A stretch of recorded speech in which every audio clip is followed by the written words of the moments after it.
खबर आपको देंगे कराची के इलाके गुलशन मेमार में इलेक्शन के दिन रेंजर्स के जवानों पर हमले, उन्हें यरगमाल बनाने और जान से मारने की धमकियां देने का मुकदमा पीपल्स पार्टी के रहनुमा हाफिज अब्दुल बर के समेत 35 मुल्जिमान के खिलाफ दर्ज कर लिया गया है। मजीद तफसीलात हासिल करेंगे। डॉन न्यूज के नुमाइंदे बिलाल खान हमारे साथ मौजूद हैं। बिलाल, बताएगा और कौन सी दफात शामिल की गई हैं?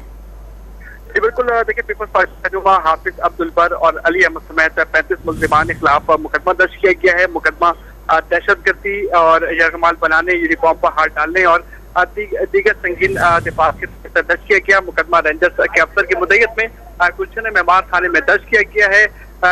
जो मुकदमा है उसके मतलब में ये बताया गया है कि इलेक्शन के रोज पोलिंग स्टेशन दारुल अरकाम स्कूल पर रेंजर्स कंपनी की ड्यूटी थी। उम्मीदवार NA 244 हाफिज अब्दुल बर और उम्मीदवार PS 116 अली अहमद वोट डालने पहुंचे थे। दोनों के हमरा मुसल्लह गनमैन भी मौजूद थे। वोट डालने के बाद दोबारा जो है ये वापस आए, जबकि शोर शराबा किया और पोलिंग का अमल रुकवाया, जिस पर रेंजर्स को इत्तला मिली। हाफिज अब्दुल बर और अली अहमद तीसरी मरतबा जब आए और हवलदार को दरवाजा खोलने का, तो हवलदार की जानिब से अंदर जाने की इजाजत नहीं दी गई। गनमैनों को रोका गया।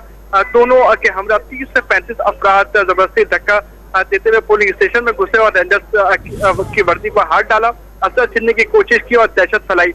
मुकदमे के मतलब में ये भी बताया गया कि मुसल्ला गार्ड ने गन लोड करके कहा किसी ने रोकने की कोशिश की तो जान से मार देंगे।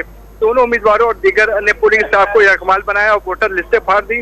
रेंजर्स की मजीद नफरी पहुंची और रेंजर्स और पोलिंग अमले को आजाद करवाया, जबकि इनके गनमैनों से असला पकड़कर तहवील में लिया और मोबाइल फोन वापस लिए। जबकि तमाम अफराद शोर शराबा और जान से मारने की धमकी देते हुए मौके से फरार हो गया। पुलिस की जानिब से जो है मुकदमा रेंजर्स के अफसर की मुद्दत में दर्ज कर लिया गया, लेकिन अभी तक कोई गिरफ्तारी अमल में नहीं आ सकी है।